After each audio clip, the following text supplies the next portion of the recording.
নমস্কার, কেমন আছো সবাই? কল্পনার সাথে কিছু মজাদার হয়েছে কি আরও একটা নতুন পর্বে তোমাদের সবাইকে স্বাগত জানাই। আশা করি তোমরা সকলেই ভালো আছো। বন্ধুরা, আজকে আমি ভেন্ডির একদম নতুন ধরনের একটা ক্রিস্পি রেসিপি তোমাদের সঙ্গে শেয়ার করছি। সাধারণত এটা গরম গরম ভাত, ডাল, তার সাথে এটা খুবই ভালো লাগবে। তাছাড়াও বিকেলে যখন আমরা চা বা কফি খেয়ে থাকি সেই সময় কিন্তু স্ন্যাক্সও খাই। তো সেই সময়টাতে তোমরা ভেন্ডির এই রেসিপিটা তৈরি করে নিতে পারো। খেতে ভীষণই ভালো লাগে আর বানানোও একেবারেই সহজ। সামনে জামাই ষষ্ঠীতে তোমরা এই ভেন্ডির পকোড়াটা বানিয়ে দেখতেই পারো। তাহলে চলো আমরা এই রেসিপিটা বানানো শুরু করে দিই। এখানে আমি নিয়েছি এক বাটি বেসন। এখানে প্রথমে আমি একটা ব্যাটার তৈরি করছি। যে বাটির মাপে বেসন নিলাম সেই বাটিরই অর্ধেক নিয়ে নিচ্ছি চাল গুঁড়ি। এরপর এর মধ্যে দিয়ে দেবো কালো জিরে, তার সাথে দিয়ে দিচ্ছি নুন আর দিয়ে দেবো লঙ্কার গুঁড়ো। সমস্ত শুকনো উপকরণগুলোকে আগে খুব ভালো করে মিশিয়ে নিতে হবে। শুকনো উপকরণগুলো ভালো করে মিশিয়ে নেওয়ার পরে এর মধ্যে আমি জল দিয়ে একটা ব্যাটার তৈরি করব। অল্প অল্প জল দিয়ে ব্যাটারটা তৈরি করবে। দেখবে প্রথমেই কিন্তু পুরো জলটা দিয়ে দিও না, তাহলে কিন্তু ব্যাটারটা পাতলাও হয়ে যেতে পারে। এই ব্যাটারটা খুব বেশি পাতলাও হবে না, আবার খুব বেশি গাঢ়ও হবে না। আর ব্যাটারটাকে খুব ভালো করে ফেটিয়ে নিতে হবে। যত ভালো করে ফেটাবে তত কিন্তু আমাদের এই ভেন্ডিটা ক্রিস্পি হবে। এর মধ্যে কালারটা ভালো আনার জন্য আমি একটু কাশ্মীরি লঙ্কার গুঁড়ো দিলাম। এটা কিন্তু পুরোপুরি অপশনাল, চাইলে স্কিপ করতে পারো। এখানে দেখো ব্যাটার একদম রেডি। এবারে এটাকে আমি 10 মিনিটের জন্য রেস্টে রেখে দিচ্ছি। ততক্ষণে ভেন্ডিগুলোকে আমি কাটিং করে নেব।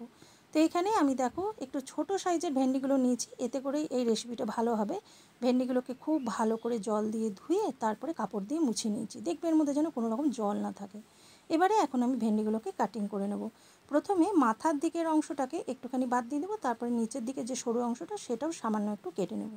তো সবগুলো ভেন্ডিকে এরকমভাবে কেটে নিতে হবে। এইবারে ভেন্ডির মধ্যেখানের অংশটাকে আমি নিচের দিক থেকে একটুখানি রেখে কেটে নেব, আর এটাকে 4 ফালি করে কেটে নিতে হবে। দেখবে পুরোটাই কেটে দিও না, ঠিক যেমন ফুলের মতো কাটা হয় ওরকমভাবে কেটে নিতে হবে। তো সবগুলোকেই ওরকমভাবে কেটে নেব। এখানে দেখো সব ভেন্ডিগুলো আমার কাটিং করা হয়ে গেছে। এবারে ব্যাটারটাকে আমি আরও একবার খুব ভালো করে ফেটিয়ে নেব। এর মধ্যে কোনো রকম বেকিং পাউডার বা বেকিং সোডা দেওয়ার দরকার নেই। এখন আমি কড়াই বসিয়ে দিয়েছি। কড়াইয়ের মধ্যে দিয়ে দিয়েছি বেশ খানিকটা পরিমাণে সর্ষের তেল। যেহেতু ডিপ ফ্রাই করবো সেজন্য তেলের পরিমাণটা বেশি দিয়েছি। এটা তোমরা সাদা তেল দিয়েও ভেজে নিতে পারো।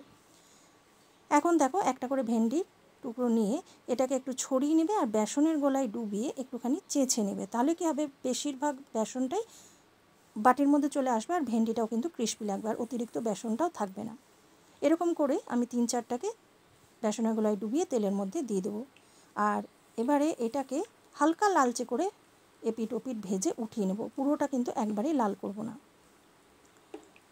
বন্ধুরা, তোমরা বাড়িতে অবশ্যই একবার এই ভেন্ডির পকোড়ার রেসিপিটা বানিয়ে দেখবে। এখানে দেখো দুদিকটাই এপিট ওপিট লাল লাল করে ভাজা হয়ে গেছে, হালকা লালচে করে। এবার এগুলোকে আমি উঠিয়ে নেব। আর বাকি যে ভেন্ডিগুলো আছে সেগুলোও একই রকমভাবে বেসনের গোলায় ডুবিয়ে হালকা লালচে করে ভেজে উঠিয়ে নেব। এখানে দেখো সবগুলোকে আমার ভাজা হয়ে গেছে আর এগুলোকে আমি উঠিয়ে নিচ্ছি।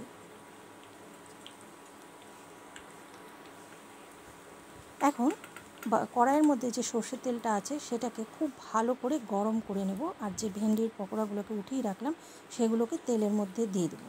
খুব গরম কিন্তু তেলের মধ্যে দিবে, তাহলেই এই ভেন্ডির পকোড়াটা ক্রিস্পি হবে, এটা খেতেও বেশ মুচমুচে লাগবে। আর এইবারে এগুলোকে বেশ লালচে করে ভেজে উঠিয়ে নিতে হবে। সেই জন্যই আমি প্রথমবার যেটা ভেজেছিলাম সেটা হালকা লালচে করে ভেজেছি। দেখো এরকমভাবে লাল লাল করে ভেজে নিতে হবে।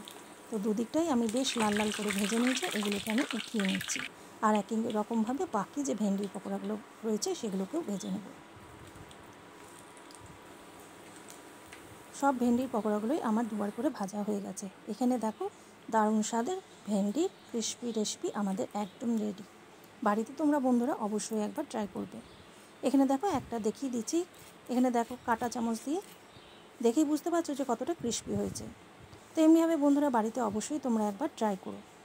সামনে জামাই ষষ্ঠীতে এটা তোমরা থালা সাজানোর জন্য বা ভাজাভুজি যেগুলো করবে তার মধ্যে একটা এটা ভেজেই নিতে পারো।